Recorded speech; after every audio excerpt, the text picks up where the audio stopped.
This is Group 6. My name is Preston. Hi, I'm Naomi. And I'm Aiden. So this is our Goldberg machine, and first we're going to start off with the capacitive piano, and your fingers are used as one side of the capacitive plate and then the other is this side.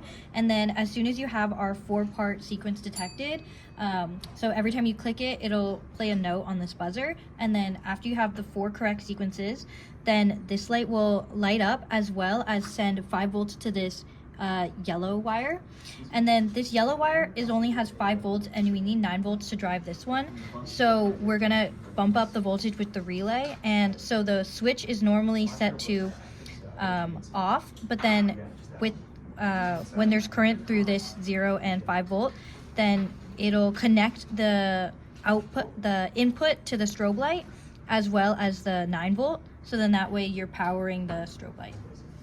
Okay, and so you have 9 volts coming out of this relay here once it's switched, but the strobe light itself, the xenon lamp, needs about 1,000 volts.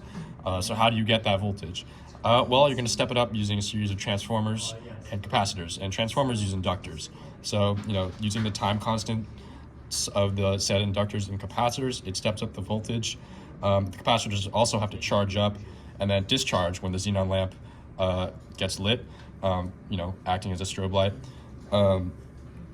And so once the strobe light flashes, the photoresistor is here to detect it. And the way the light detector circuit works is there's an op amp that acts as a Schmitt trigger. So both sides, when it's dark, when there's no light detected, are equal voltages. And the Schmitt trigger only outputs 0 or 5 volts depending on which node is higher. So the negative node is higher once it detects light, which means it then outputs 5 volts. And the way that the balance for at what point it's triggered, 0 and 5 volts, is changed using the potentiometers. But anyways, once it gets triggered from the light, it then switches the relay, which then supplies 9 volts to the solenoid. So from the solenoid, once that's activated through the 9 volts, it's going to drop into this coil. And basically what this is there's an electromagnetic field.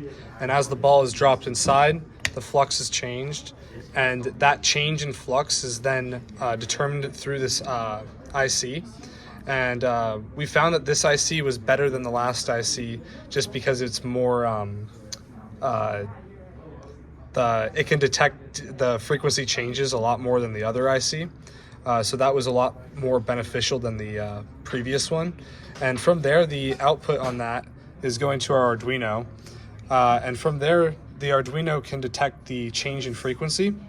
And from that, we are then going towards the MOSFET, which is basically acting like a gate. So when the Arduino sends out that output of 5 volts, it changes the gate, which then opens up the electromagnet over here.